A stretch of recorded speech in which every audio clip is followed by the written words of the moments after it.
Ahmad Zaki atau lebih dikenal dengan panggilan Zaki, musisi kelahiran Palembang yang khas dengan suara beratnya, lincah dan selalu menonjolkan aura rockstarnya dalam setiap aksi panggungnya.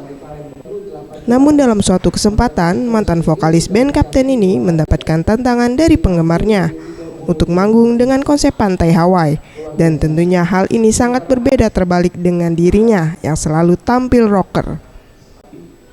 Zaki yang ditemui di salah satu hotel di kawasan Basuki Rahmat Palembang, Sabtu 26 Desember 2015 mengakui permintaan yang diajukan penggemarnya merupakan suatu tantangan tersendiri dan ia bisa melakukannya demi membuat penonton terhibur.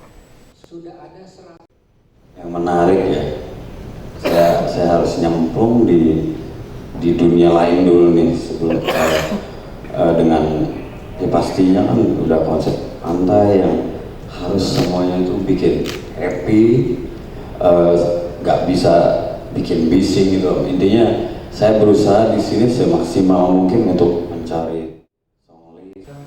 Dalam penampilannya, Zaki membawakan 4 lagu.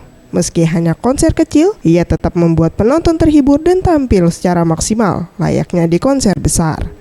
Mega Dwi Handayani, Farel Dwi Satria, Sriwijaya TV.